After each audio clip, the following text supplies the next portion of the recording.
Hi, my name is Marteen from middelaar. Let me drag myself to the other side. Yes, perfect. Uh, Today I'm going to talk about Elasticsearch. But first, let me just go to the next slide. So basically, I have only 5 sections about me, about Elasticsearch, and the case study, little case study, and some example implementations. And I'm going to talk about elk. More on that later. Now, um, you are most welcome. Please enjoy, and yeah, I'm very grateful that you're watching my video about Elasticsearch. Now, as about me, I'm a world citizen. Traveled the world. Now living in Kenya. Um, I've been a full stack software engineer since I was a child. I love social engineering, and yeah, that's really, you know, one of the most important things. Uh, Another important thing for me is the fact that the Earth is but one country and mankind is citizens, as you can see here.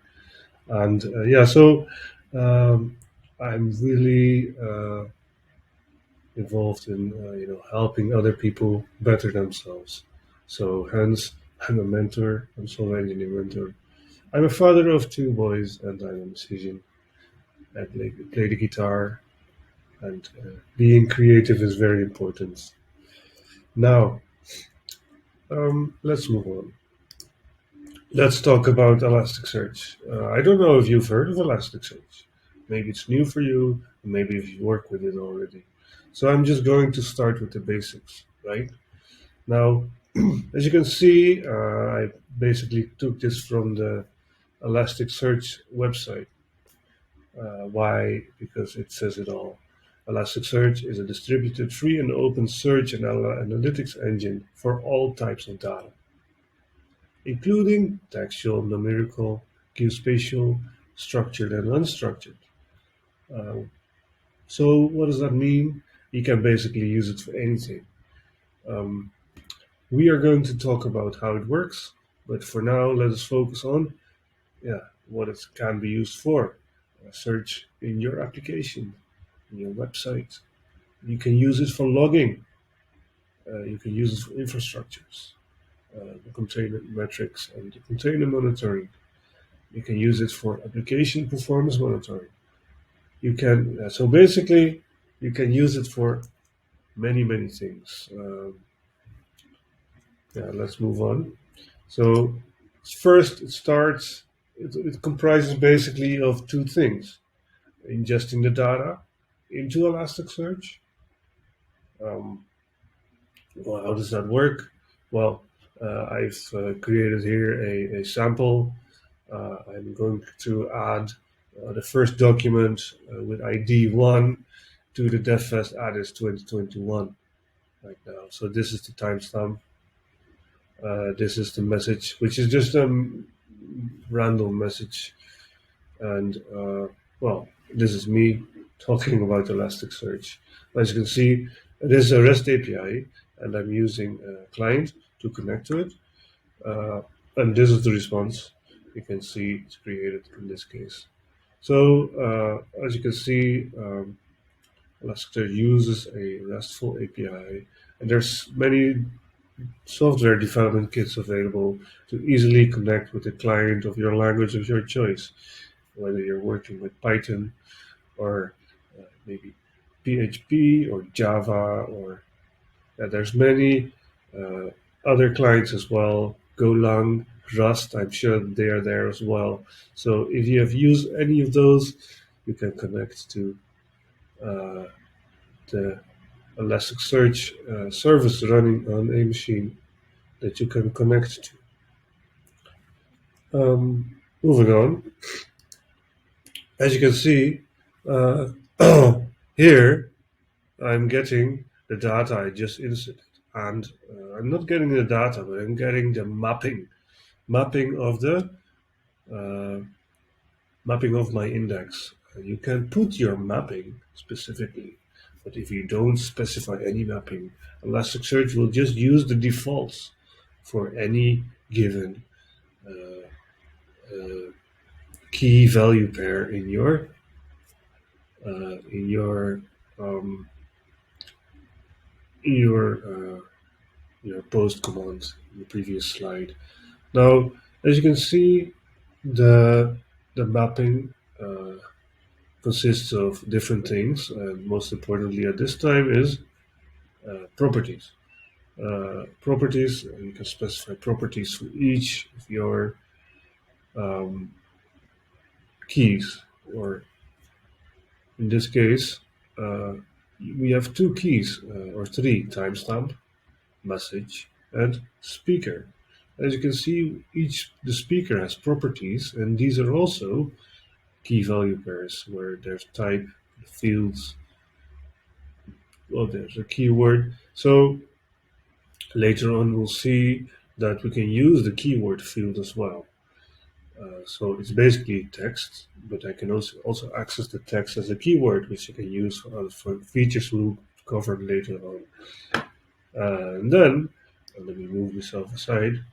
Now, as you can see on the right, I have queried my document with ID 1 in this index, and it will give back my basically the whole document. Source. Great. I'll move it back to the other side. Okay. Now, um, here, as you can see, I can also query documents. So here I'm going to match the speaker.topic. As you can see, a nested key, basically just separated by a dot. So this is speaker.topic, and I'm using a query, and I'm querying a Elasticsearch, and I'm giving it a fuzziness. Which, with fuzziness, you can allow the search engine to be fuzzy in your result. And so there's many parameters you can give to fuzziness. Of course, you can read them in the docs. I'm not going to dive into them too much right now, but as you can see, it will still hit on my document, um, even though I used a different query. So it's a very very nice way. How does that work? Basically, all the data that is inserted in Elasticsearch is then tokenized and saved in an inverse index. So you can basically, all the words that are there are available, in this case, for instance, Elasticsearch is in the reverse index. Marteen is in the reverse index. Van is probably not in the reverse index because it's a very commonly used word. If your language is Dutch, that is. Otherwise, it will be indexed as a van, of course. Or middelaar obviously will also be indexed because it's not a very common word. So that's how it works. Like, it takes all the different words and it puts it in the reverse index, mapping to the document. So, and that's why it's so fast. It tokenizes and then in your mappings you can specify how your data is going to be tokenized, how your uh, data is going to be processed, and then um, yeah, that's basically on how it works. A little bit about Elasticsearch. Now I've used it. I've used Elasticsearch in many different cases, and most importantly, aside from the logging that I've used the Elasticsearch for, I've also used it for another one. Let me go into that. So this is a case study. It's a help center. So Dutch municipalities, they care for citizens and they respond to inquiries about certain topics, anything. So when we started with that project, we talked with some municipalities and out there, customer care and helping the citizens of the country. I mean, town, city, and we learned that when somebody calls or walks into the town hall, or they come to the they come to the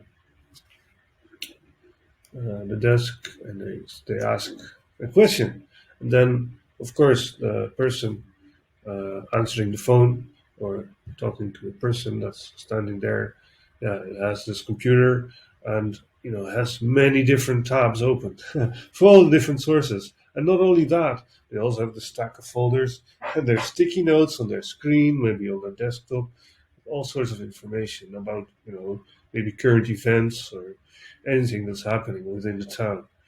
That is really hard to help somebody. So of course, over time you get used to it and you try to find your way. But when a new person joins the team, it's almost impossible to help them. It's almost impossible to, and that's the beauty of what we did. Now we thought about, okay, how to solve this. So let me go to the next slide.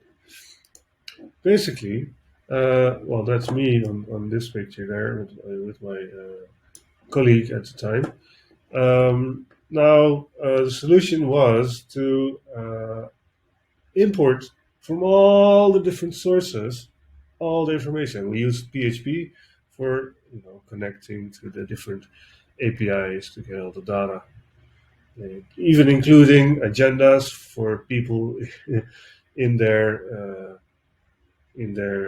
Outlook or different sources, handbooks.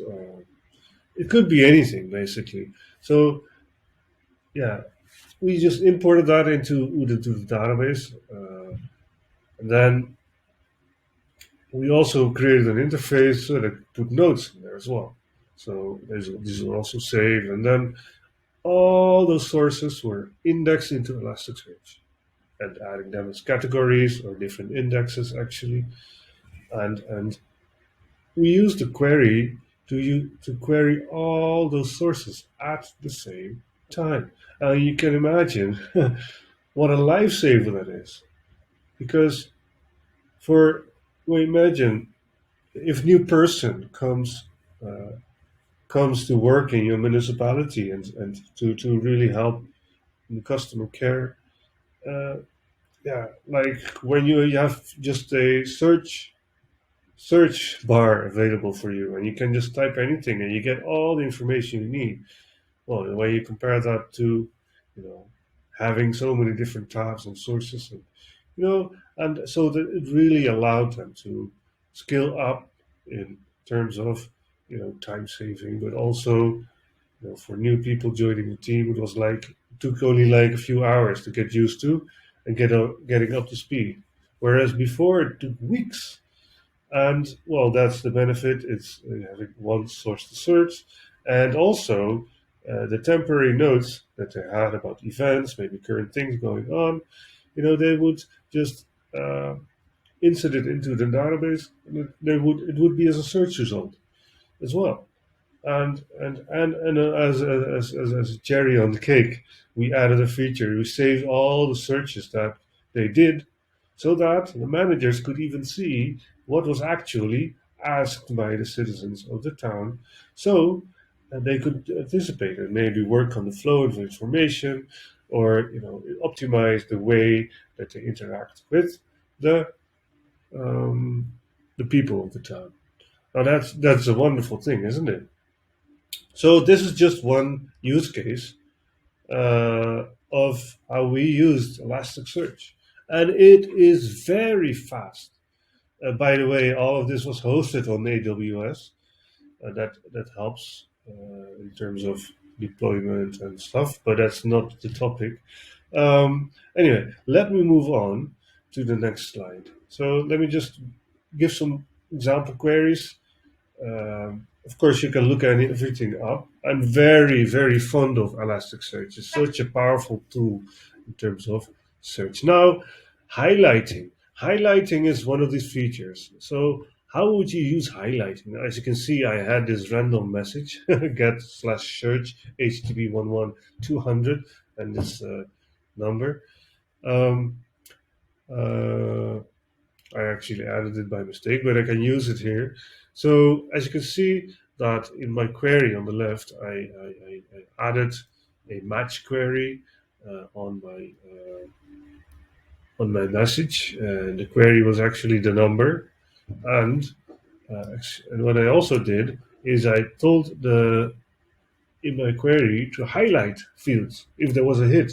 So as you can see in my hits, you can see here in my highlight, they actually found query is highlighted. And how can I use it? Well, if I use it, if I use this in a client, maybe by a React client, or maybe uh, server-side rendered HTML that I can output, well, then I can just, as is, can the highlight message, I can just give it back, and that is wonderful. I can just replace this message with the highlight or anything, however my implementation is. But that's such a wonderful thing. You can ask it to highlight certain things in the Elasticsearch. So that's a wonderful tool to use. Now, another thing that's great, as you can see, I've added a few extra. I've added a few extra. Uh, uh,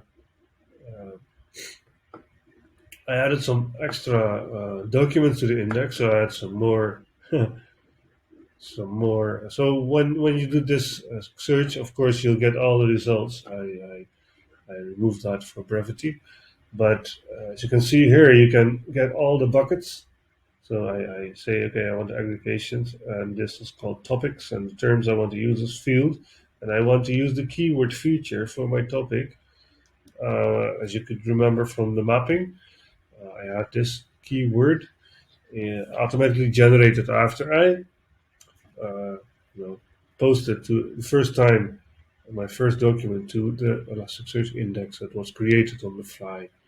If you want, yeah, so that's um, just how to aggregate. I can easily get all the different topics. In this case, I also added another document with topic Elasticsearch, and I added another with dependency injection. So this is very powerful. So these are just two examples of how powerful um, Elasticsearch can be. Now, um, here I want to talk about Elk. In fact, Elk is no longer used. Elk is Elasticsearch, Logstash, and Kibana. So this is an ideal combination. What does that mean? Logs are being stashed to Elasticsearch, and Kibana, as a client, you can query your Elasticsearch as well. You can get many different visualizations of your Elasticsearch, which is great. Please look into it because it's wonderful. Um, Now it's called Elastic Stack. What does that mean? Well, they still have Elasticsearch, we still have Kibana, but there are beats. What does that mean? A beat is just something like you could say an open source tool that you can use to have data sent to Elasticsearch. The file beat, which monitors your file. Metric is keeping track of different metrics inside your system. Packet is actually monitoring your network. WinLog is tracking the Windows logs basically. And Audit is basically the same as WinLog, but then for Linux or Mac OS. Now, Heartbeat is actually pinging just to check the health, of course, and that's a beat. It will send beats to Elasticsearch function. It will actually, monitor your AWS Lambda function and send the statistics to Elasticsearch. So you can really use Elasticsearch has so many different logging mechanisms. It's very, very powerful, and it's all open source.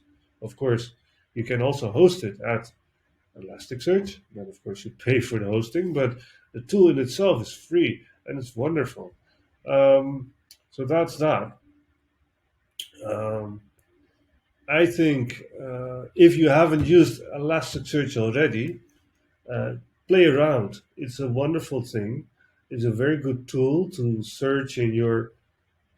I mean, if you have used MySQL, you know that doing a full text search in MySQL can be really, really nasty. So that's why I'm saying, yeah,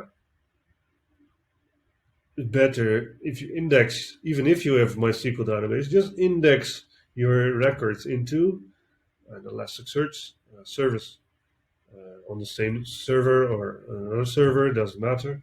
But so that you can really, really use the data and really, really go speedy through your data. Because with 10 records it's doable, but imagine having millions of records. And of course, that if you have software running, that will come over time. If it launches and it's yeah. So yeah, that's great. Anyway, next slide. Well, that's a thank you. Well, I hope you learned a little bit about Elasticsearch. I have worked with Elasticsearch in different occasions, one of which I explained. Um, it is a good tool to use. Play around with it. Just install it on your machine in case you have Docker installed. This is how to get started. Go to Elastico and you find it there, or you Google it, Elasticsearch Docker. Something will hit. Email me. That's my email address, marteen@middelaar.dev, or find me on LinkedIn. Please connect. Maybe you want to talk about um, more about Elasticsearch, that would be great, or something else for that matter. Um, yes, thank you so much for joining me in my session about Elasticsearch today. I didn't go really deep, but if you want, contact me. We can go more into it maybe another time. Thank you so much, and I wish you a great remainder of your event. And yes, keep in touch.